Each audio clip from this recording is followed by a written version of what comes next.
and many other ways to achieve this goal. Relationship building occurs through hard work, and the officers, including my command staff, who are out there continually in the community making a difference in people's lives. As I mentioned, the primary reason that I'm here is to talk about concurrent jurisdiction on mass court law. I've been here many times before on this issue. As the current statute reads, the Boston Police Department does not have police jurisdiction on mass court property, which covers much of the South Boston waterfront, sections of East Boston, and other areas of the city. This lapse in the law does not allow citizens who reside in that area and those who visit countless hotels, restaurants, and events to have the protection and the emergency response of the Boston Police Department. This amendment is necessary to give tax-paying residents, businesses, and visitors of Boston the benefit of both the state police and the Boston police on mass court property. And again, just go up. I have the utmost respect for the state police on this issue. They're a highly professional institution. This is solely about us both having jurisdiction there. The Seaport District is a thriving part of the South Boston community, and those who live, work, and visit there the same should be true for us. The Boston Police Department's ability to respond to emergencies and non-emergencies is unclear, and therefore statutory change is needed. Jurisdiction cannot be conferred by agreement alone, but must be conferred by statute. This proposed amendment was modeled after language passed relative to the casinos and grants jurisdiction to local law enforcement and requires an MOU to establish roles and responsibilities between the state and local enforcement. Why we shouldn't be down there, and nobody can answer that question. The other issue is, I know you're from a lot of cities and towns. I don't think you'd appreciate your local police not being able to go into a major section of the city over a foolish jurisdiction. More so, that area is bustling. There's more hotels. GE potentially is moving down there. Traffic issues are major down there. To have this dysfunctional jurisdictional setup is ludicrous as far as I'm concerned. I don't think a lot of people down there realize it, but it's time to fix it. I've been here, I think we've been trying for 8 years now to try to fix this, and no one seems to want to step up and get it done. On behalf of me and the mayor, I hope today that we can make some progress on this particular issue. With that being said, I'll answer any questions. Thank you very much, Commissioner. Any questions? Thank you very much, Commissioner. We're making concerted effort. Got some questions, Commissioner. I didn't think they would have it.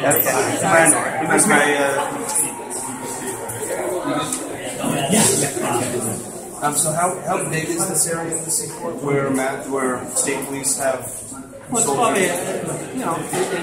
it goes from B Street to the Fleet Pavilion down there, so it's about 10 blocks. But when you think of it, we have John Hancock here, we have the World Trade Center, we have restaurants, we have all kinds of residences, and all those people pay city taxes. How ludicrous is it that Boston EMS and Boston Fire count, but the Boston Police can't go in?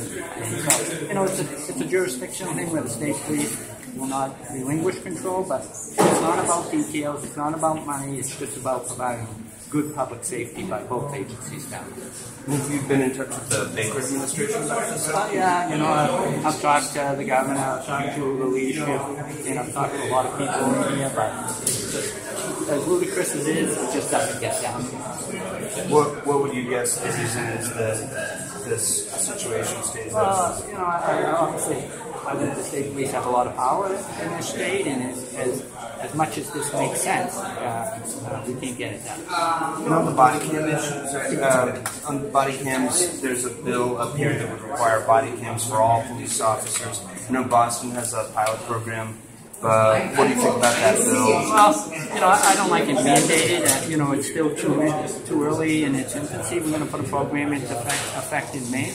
We want to study it. There's a lot of constitutional issues that still haven't been answered by departments across the state on, do you need a camera when you go across someone's threshold? What do you do with sexual assault victims, domestic violence? So we don't want to hop into this and have it mandated till we work out the flaws in the system. And remember, this is going to be $5 million a year. This isn't a eventually we want to go in and jump all feet in until we make sure we got it right. What costs $5 million? Implementing a full program in the Boston Police Department where every officer has it is going to estimate $5 million.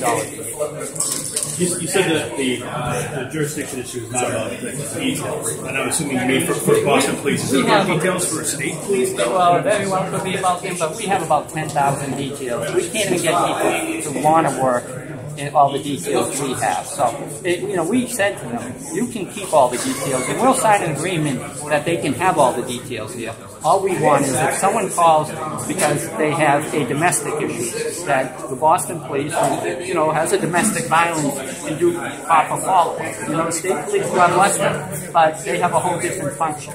We're a community policing agency, and they do a great job, but this is our specialty.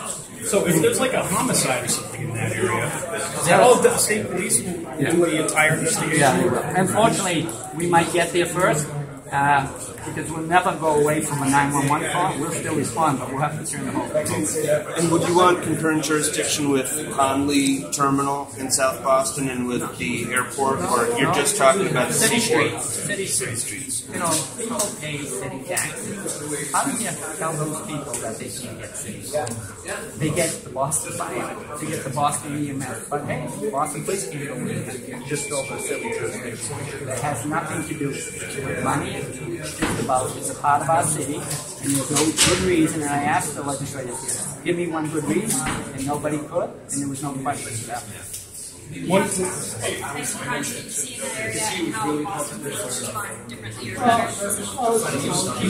God there's no real crime down here, and that's why I think it's really without that. As opposed to having that court and stations be down in the chief. It's a great neighborhood, but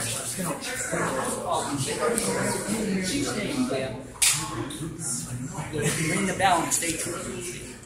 Because all across the state, the locals go to these calls first. This is the only dysfunctional area as far as, the state trooper comes to a house call. If you have a loud party, you have a domestic call, who gets a state trooper to their door? And again, they're a great agency. All I want to do is see this. Commissioner, one quick off-topic thing. Somebody back in the office is working on legislation about painting the tips of guns, or fake guns orange, to help police identify face.